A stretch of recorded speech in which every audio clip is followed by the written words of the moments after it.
Welcome. So this is 2025 Unlocked, and very excited that you're here listening. So I wanted to talk about the word of the year. So in our business and how I've been able to do and grow our company or be a part of that in the last 4 years is we kind of chose a word of the year. And we kind of chose that to filter all the decisions, to filter all of our mindset, and to filter just maybe a little bit the culture and the behavior through a word of the year that the company can kind of, follow, and it could be almost like a theme. It's worked very well for us. Not saying that it has to work for you, but it's worked very well for us. Our word of the year in 2022 was excellence, 2023 was trust, 2024 was commitment, and then starting 2025, our word of the year is faith. And I wanted to start by saying that whether you do have a relationship with God or not, it's irrelevant. I do, but you don't have to. This is not a religious theme here for our company. I do believe that the word faith has a lot of ramifications and connotations, and it can really make a difference in business. It's done it for me. And what I mean by faith is, sometimes it's good to start it with the opposite, right? It's like, what's the opposite of faith is fear, right? It's faith. Fear is really faith that something isn't going to work or that something not good is going to happen. And then faith and fear really cannot coexist. So I believe that faith is really the opposite, right? That faith is believing that something and acting on something good that's going to happen. So the next thing that I like to bring up when I think of faith, and I think this can help you encourage, again, the workplace, it can help you encourage your relationship, it can help you encourage maybe something you're working on is, and again, going back to religion, and the word faith is obviously applied there a ton, is people sometimes confuse faith with belief. So you would think maybe that a church is full of faithful people, and that isn't wrong. But I think what's more accurate maybe to say is the church is full of believers, because faith is an action word, and you can check me, you can check the Bible to make sure I'm right. But I think faith includes action and activity to serve as evidence or proof that you are walking towards something that hasn't happened yet. Versus belief is just a thought, maybe a hope, but not necessarily any action or activity. And I think, if everybody in the church was faithful and they were actually walking towards their relationship through activity with God in this case, then they would have abundance. They would have abundance financially. They would have abundance in their relationships. And as we all know, that's not the case for everybody that attends church, any church, right? So I think there's a big difference. There's a chasm. There's a gap to cross. And that is what I want to help encourage, our teams, our people, our leaders this year is like, how do we move from belief to faith? How do we move from just hope to maybe, like, again, what actions are we missing? And I think that it helps a lot to start with knowing what not to do versus knowing what to do. Be faithful in all these things. I think, faith does start with maybe hope, and then hope is maybe a seedbed for faith, and you have to start with hope. When you think about the word hope is, I think of COVID, and obviously during COVID, there was a lot of restrictions, a lot of challenging, questionable decisions that were made. People were not allowed to go out. It depends on the state you were. We were in Texas, it was easier here, but still people for a minute, they were not allowed to go out. They were not allowed to be inside of a store. They were not allowed to almost eat in public. They were not allowed to do all these things. And I think that's a good representation of what happens to a group of people when there is no hope. So when there's no hope, like, people with no hope are really easy to control, very easy to manage and influence. Think about, as an extreme case, right? Think about somebody that has absolutely no freedom. Somebody gets kidnapped, for example. And again, I know it's an extreme example, but when somebody is kidnapped and they literally have zero control over nothing, they have no control over any of their actions. Think about how easy it is to manage that person. That person will do whatever they're told because they have no hope. And so I think we have to measure when we go into a workplace, when we go into a relationship, when I look at my group of friends, when I look at my family, is hope going up or down? Because if hope is not going up, chances are it's going down. And then when hope is going down, then I'm a lot easier to manage and be influenced, and not necessarily that's always the right thing. If I think of hope as a belief, as a seedbed for faith, because it's very hard to take action. Again, faith equaling action. It's very hard to take action when there's no reason or hope or vision in order to do that. And so I think I can think of three main things that really prevent people. It applies to every human being that really prevent people from having faith or taking action towards a goal, towards business, towards relationship, towards anything. And I think the first one is shame. So, and I don't think it's talked about it enough. People talk about, I don't know, I don't want to compare it to a disease, but shame is, unforgiveness of self, the inability to forgive yourself for something you've done. My wife was reading a book the other day. She was talking about how an excuse is just a cover for a sin or for something bad. I was like, wow, that really speaks a lot to, like, you could have shame for something that has legitimately happened to you that you do not deserve, but still you're dealing with the consequences of the shame, which means you're covering, creating, you're kind of putting blinds around stuff so somebody does not, or work or whatever, don't discover a part of you that you don't want out in the public. Whether you're doing that rightfully so, because you might have been wronged legitimately, or not, irrelevant, then you're still dealing with shame. And when you have shame, just as having fear, it's extremely hard to move on. It's extremely hard to have a day where you're extremely ashamed or embarrassed of something of yourself, and also at the same time have crazy ambition to crush goals and crush life. Like, those two are really hard to have simultaneously, which means we have to figure out a way to forgive ourselves.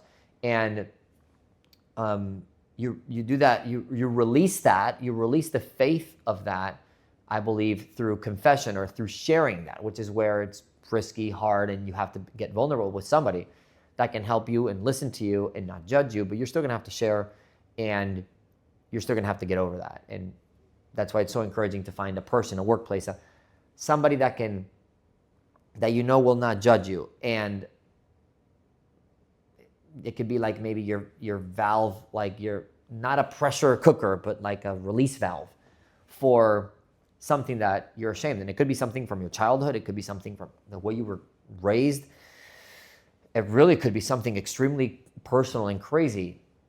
Even if it's normal and okay to have, it doesn't mean you don't have it. And then therefore it's very hard to have faith if you have shame. I think that's number one. I think number two is hatred, or really the opposite of shame, which is, hate is the unforgiveness of others, right? Which it normally, or it could be derived from shame a lot, but I don't think people talk enough about, hey, how much hate they have. You see it online now, and social media is very easy to identify, because like there's people out there, and we go door to door. So like we meet customers that are like extremely, extremely hateful or rude towards, our people. And sure, like, we can always get better, but imagine like if you have, imagine how much hate has to be in somebody's heart to like display it and outwardly show it to a stranger. I think that's somebody has to be going through a lot of pain. And I think I've been there. I think a lot of people have been there in the past, maybe growing up, maybe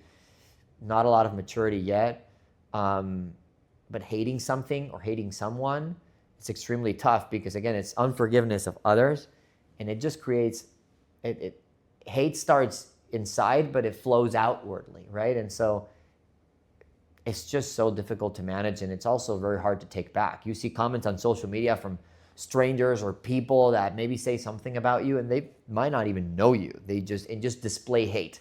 Like they have the choice to give you a like, they have the choice to say something positive, or they have the choice to stay silent, and instead they choose hate. There's got to be a lot of poison in a heart like that, and the only way I know personally to release hate is through forgiving others, or through confession as well, and being able to share with somebody, which typically hate relates to pride, ego, and that person's going to be having a hard time to be vulnerable. And if that's you, you need to understand that if you are feeling hate towards anybody, whether it's rightful hate or not, it's irrelevant.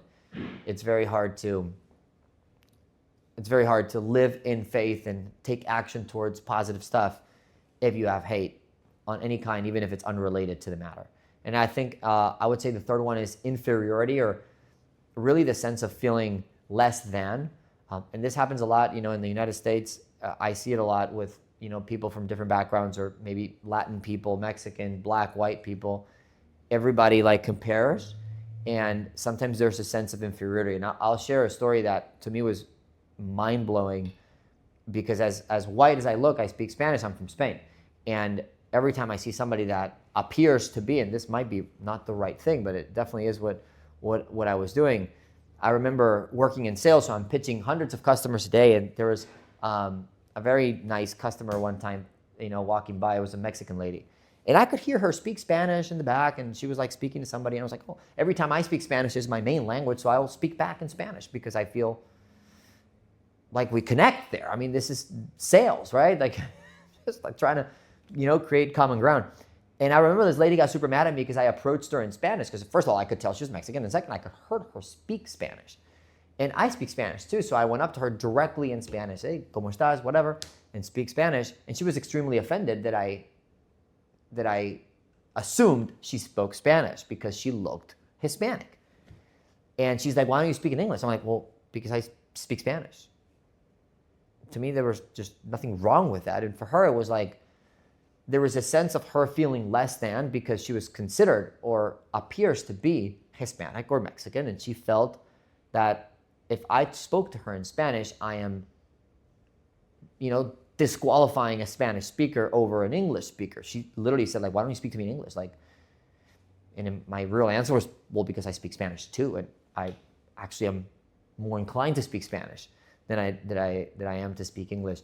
And I could not understand until, months, years later, to like, you know what?